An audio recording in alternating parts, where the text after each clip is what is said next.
오늘은 제6과 왜 전도해야 하는가, 에베소 2장 1절부터 6절까지. 그죠?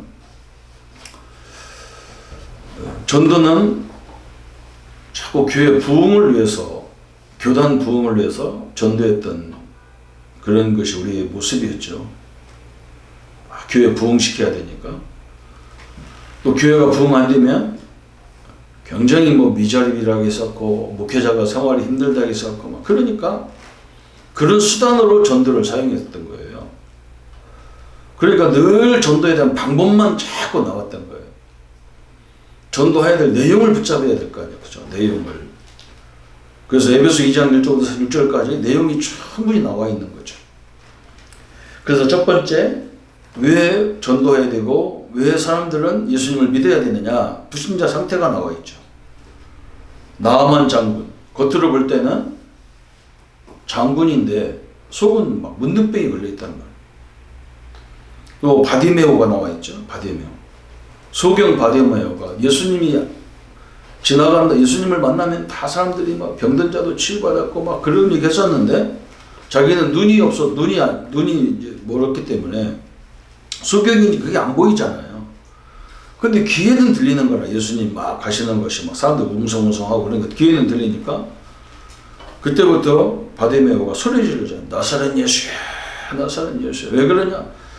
저 예수님만이 나를 눈을 열어줄 수밖에 없어. 열어준다는 확신이 있기 때문에 그런 거. 중풍병자, 그죠? 이 사람은 걸을 수가 없어. 근데 예수님을 만나면 치유된다는 확신이 왔기 때문에 친구들이 그 중풍병자를 들것에 들어가지고 문 앞으로 가면 못 들어가는 사람이 하도 많아가지고, 그래서 지붕 위로 올라가가지고 지붕을 뜯어서 예수님 밑으로 그 사람을 내리는 장면이 나오잖아요. 성전 미문에 있는 안진뱅이도 마찬가지죠. 여러분, 오늘 불신자 상태의 첫 번째 보니까 요한복음 8장 44절에 성경이 말했잖아. 너희는 너희 아비가 마귀다. 창세기 3장 사건 이후에 인간은 태어나자마자 마귀 자녀입니다. 에베소 2장 2절에 보면 세상 풍속에 다 묶여져 있다. 우상 귀신 섬기고 우상 섬기고 운명 팔자랑 다 묶여져 살아가는 거예요.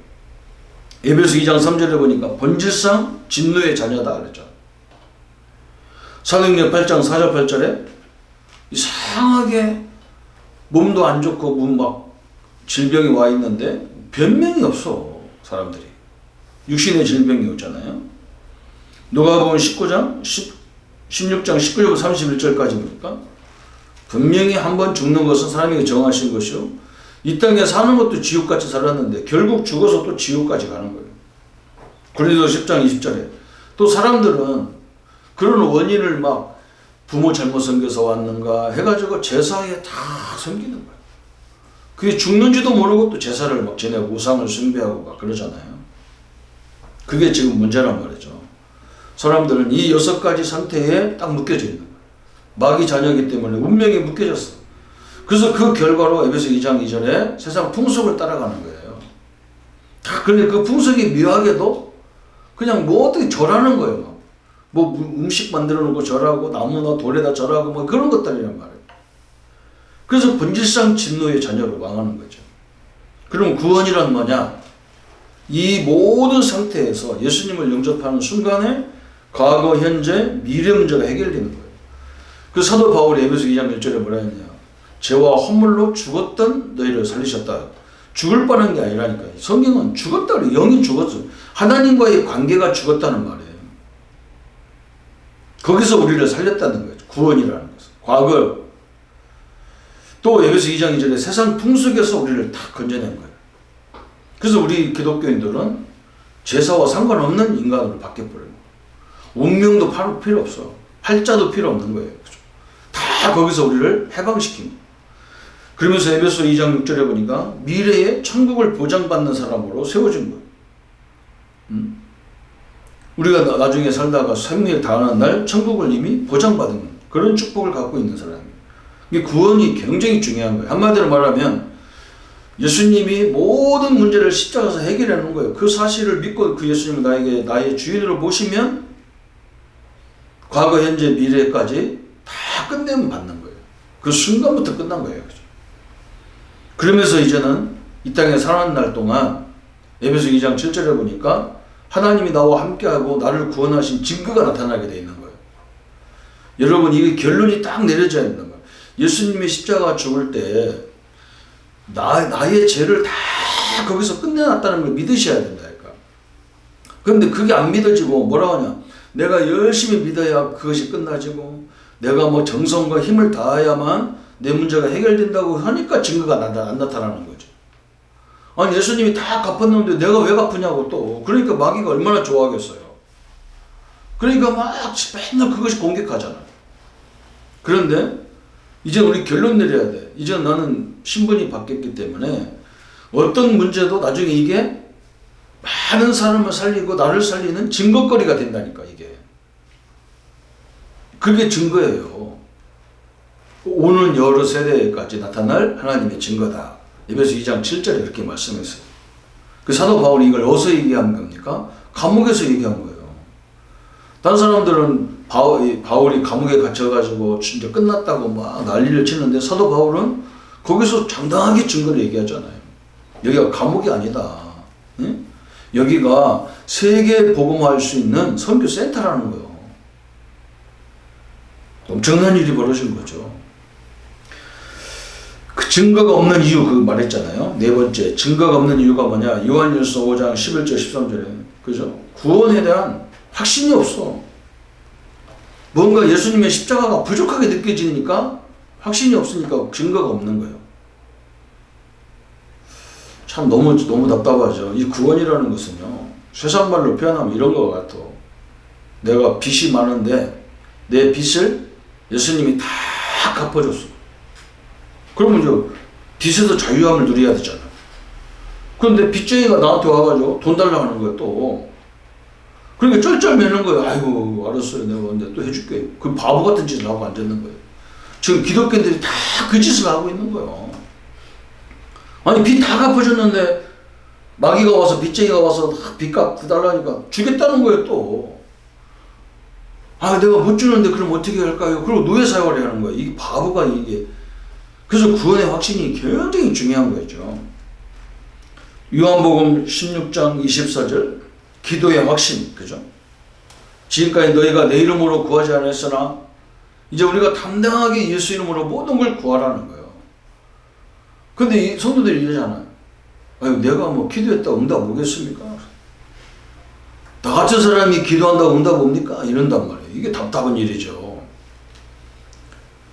아니, 여러분이 하나님 응답 받을 수밖에 없는 하나님의 자녀예요.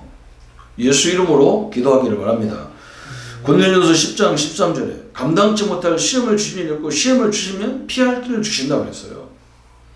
여러분, 승리의 확신을 가져야 돼요. 절대로 감당할 수 없는 시험이 없어.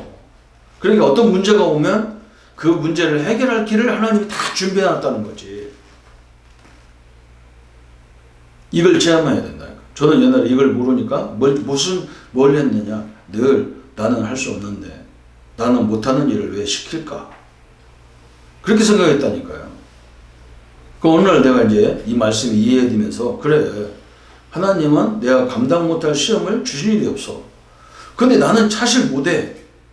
근데 이걸 해결할 수 있는 다른 뭐가 있다는 말이잖아요. 그래서 거기서 이제 만남의 응답을 찾아내는 거예요.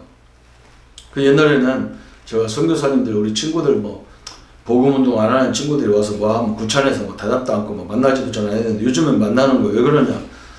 나는 그들의 선교 현장을 내가 들어갈 수 없잖아요. 그 사람을 통해서 들어갈 수는 있잖아. 그리고 그때부터 내가 이제 관계도, 그전에는 나는 막 이렇게, 인간 사람 관계가 분명하거든. 싫은 사람은 절대 싫은 거라. 상대도 안 했다니까요. 아유, 말 같지 않은 소리 하면 막 상대도 안 해. 그런데 그 사람은 아니더라도 그 주변의 사람은 분명히 구원받을 사람도 있고, 제자도 있을 거 아니에요. 그런 이제 파고 들어가는 문이 되는 거죠. 요한일서 1장 9절에. 그래서 우리 죄, 여러분이 예수 믿고도 잔잔한 죄들이 있을 수 있잖아요. 허물이 있을 수 있어요. 우리 죄는 사실 그렇게 죄도 아닌데. 그래서 예수님이 뭐라 했냐면, 저는 미쁘시고 의로우사 우리 죄를 고백하면 우리 죄를 용서하실 것이요 그랬단 말이에요. 우리가 조금 잘못하다가 허물도 있을 수 있잖아. 그럼 우리가 어머니한테 그러잖아. 엄마 내가 이거 잘못했으니까 용서해 주세요. 그럼 부모가 그래 다시는 하지 마라 그러지. 그 하지 마라 했더니 또 죄짓고 와서 무슨 소리 하냐고 때리는 사람이 어디 있어요. 또 이사야에 보면 그런 말씀 있잖아. 우리가 막 세상에 눈으로 다 덮인 것처럼, 그죠? 눈으로 덮이니까 세상이 하얗게 보여. 그 밑에는 막 쓰레기도 있고 다 있잖아요. 우리 예수님이 우리를 그렇게 한다는 거예요. 예수님의 관점으로 하나님이 우리를 보기 때문에 우리 죄가 없는 거예요. 하나님은 우리를 볼 때 예수를 통해서 보는 거예요. 그렇지 않으면 다 죽잖아요. 우리가 죄가 없어서 의인이 아니고 죄가 있는데 예수님이 그 죄를 대신 갚아줬기 때문에 우리가 의인인 거예요. 예수님 때문에 의인인 거예요. 또 잠언 3장 5절 6절, 마태복음 28장 20절, 마가복음 16장 20절, 그죠? 우리 예수님은 세상 끝날까지 우리와 함께하고 우리를 인도하게 돼 있다는 거예요. 그래서 네 명체를 의지하지 말고 네 경험을 의지하지 말고 하나님을 의지하라 그러잖아요. 왜 그러냐? 하나님의 인도가 완전하기 때문에 그래요. 우리 인도는 완전하지 않아요. 인간의 인도는. 하나님 인도만이 완전하고 하나님만이 능력이고 하나님만이 힘이기 때문에 그렇다. 그래서 이 증거가 없는 이유가 뭐냐? 이 5가지 확신을 딱 가져야 돼. 구원의 확신, 기도응답의 확신, 승리의 확신, 용서의 확신, 인도하신다는 확신 딱 붙잡아요. 그게 구원이죠. 그 다음부터는요, 모든 것이 증거거리가 나오는 거예요. 내가 잠깐 가더라도 어떤 사람을 만나다 혹시 이 사람이 구원받을 사람인가? 혹시 이 사람에게 하나님을 설명할 기회가 되는가? 이걸 쳐다봐야 됩니다. 아이고 목사님 내가 저 사람보다 못 배웠는데 못 배운 게 맞아요. 못 가진 게 맞아요. 그럼 우리는 어떻게 얘기합니까? 선생님 보니까 너무 훌륭하십니다. 그죠? 참 너무나 좋으시겠다고. 근데 선생님이 하나만 더 가지면은 하나만 딱 알면 참 대단할 것 같다. 그렇게 말해야 되죠. 다 갖고 있기 때문에 이 엄청난 축복을 영원하도록 만드는 방법이 있다. 그게 그리스도잖아요. 이 전도의 역사, 그죠? 너무너무 중요하죠. 이 하나님의 축복을 가지고 지금 사람들은 여기에 묶여져서 교회 나올 수가 없어요. 그래서 우리가 가서 그 사람들을 세우라 찾으라는 거예요. 그 사람들을 가서 도와주라는 거예요. 세우라는 거예요. 그렇잖아. 지발로 울 수가 없다니까. 죄와 허물로 죽은 사람이 어떻게 옵니까? 그래서 우리가 가는 거죠. 살려놓고 그 사람이 교회 올 수 있는 사람이라면 우리는 또 다른 문 열고 그렇게 하는 거지. 또 교회 나오는 사람까지 데려다가 뭐 하고, 물론 기본적인 양육은 해야 되지만 교회 오면 말씀을 들으면 다 제대로, 지금 이제 코로나 때문에 우리가 영상을 찍는데 영상을 들으면 다 볼 수 있도록 이렇게 만들어 놨기 때문에, 그러면서 우리는 또 새로운 사람을 또 찾아서 세우고 살려서 세우고 이 작업을 계속 해야 되는 거죠.